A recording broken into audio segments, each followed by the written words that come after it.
Allez-y, Akoumba. Peut-être que je me trompe, mais je pense qu'il y a une crise dans la crise. Je pense que ce coup d'État conduit par le colonel Mamadi Doumbouya semble avoir été planifié de longue date et piloté pour certaines analystes à partir de la France. Et je pense que le CTG, rappelez-vous de ce CTG qui était très Sorel. actif à l'étranger, Sorel était, si vous voulez, le second couteau, si vous voulez. Et je pense qu'il y a eu une crise entre la junte et le CTG. Et si vous avez remarqué, Monsieur Sorel est moins bavard. À présent, il s'exprime peu. Il semble qu'il y ait... Oui, il est attendu sur ce plateau. Il semble qu'il y a un parrain beaucoup plus important de la junte qui semblait être, ou qui doit être proche, très proche de Ali Camara, qui avait pris ses distances. Et de sorte qu'il avait même pris ses distances vis-à-vis de Sorel Keita, qui est accepté d'appartenir au CNT, alors que celui qui était plus en relation avec le CNT semble, pour plusieurs observateurs, être M. Ali Camara, qui était en prison. 17 collectif pour la transition. Monsieur Ali Camara, le militaire en question. Je pense qu'il y avait cette crise-là et je pense qu'il y a des acteurs qui sont assez importants qui s'étaient un peu éloignés de la junte. Et vous savez que chacun cherche des parrains. Effectivement. Bien dit. Je ne sais pas si tout ce que je dis là tient la route, mais voilà, c'est ce que j'ai appris.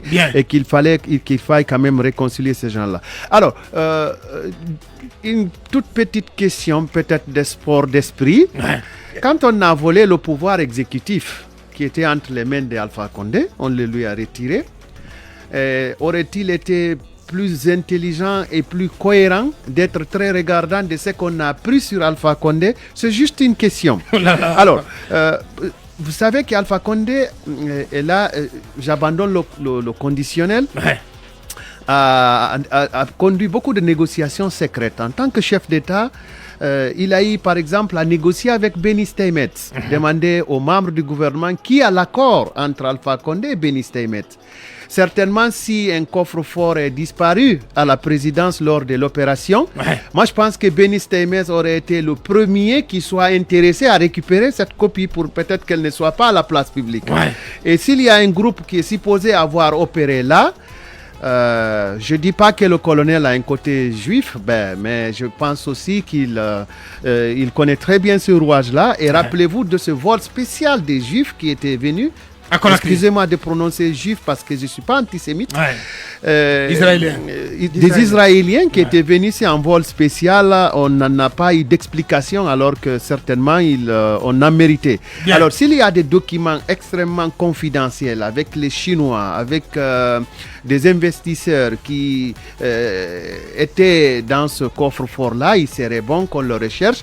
Mais du point de vue équilibre, si vous voulez, des attentes, quand on a volé le pouvoir qui appartient à quelqu'un, il serait bon qu'on soit moins indulgent envers quelqu'un d'autre qui aurait volé un papier. Mais je ne suis pas en train de vous dire qu'il y a eu vol de papier. Ce qui est intéressant, c'est qu'on parle de vol d'argent et d'objets précieux. Oui, mais dans tout ça, le pouvoir est plus précieux. Le pouvoir exécutif qu'on a volé à Alpha Condé est plus précieux. Même si c'était un coup d'État salutaire.